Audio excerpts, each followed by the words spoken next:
Comme vous pouvez le constater, le Morvan est une région boisée et recouverte de cailloux.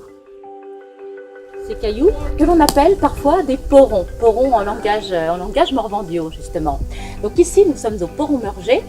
Le Poron Murger qui est issu d'une légende où soi-disant le diable qui voulait fermer la porte de l'église de la Roche-en-Brenil avant la fin de la messe aurait raté sa mission et du coup aurait perdu son rocher ici.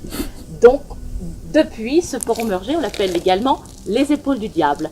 Mais ce n'est pas le seul, il existe aussi la Bœufnie qui est une méchante fée et qui dévorait les enfants pour aspirer leur âme et rajeunir, se régénérer avec.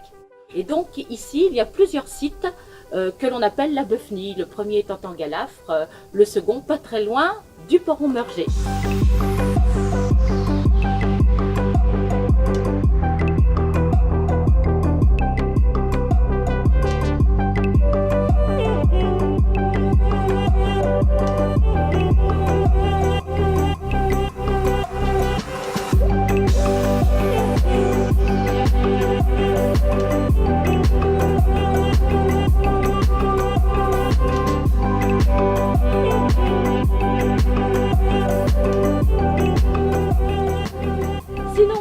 On a également le Poron des Lutins,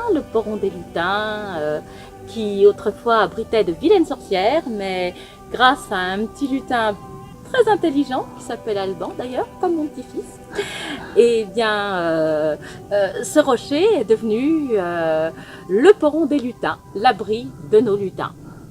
Je ne voudrais pas oublier non plus le Poron de l'Étoile. Ce Poron de l'Étoile, situé dans les bois de la cour d'Arsenet, tout près d'ici également.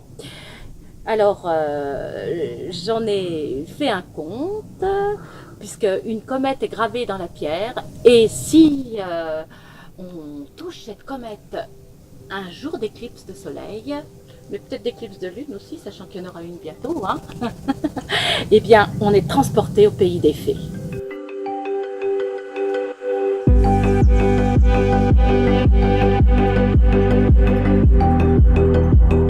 Alors en fait, tout d'abord, il faut savoir que ma vie est faite de hasards. Et l'écriture fait partie de tous ces hasards, de ces choses que l'on rencontre au fil de la vie. Et puis finalement, on les subit, mais parfois on les subit de façon géniale. Donc pour moi, l'écriture, comme je viens de le dire, en fait partie. Alors, je devais avoir un tout petit peu dépassé mes 30 ans.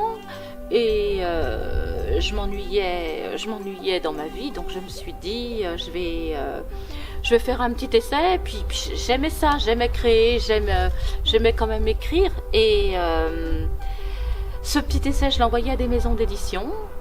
Bon,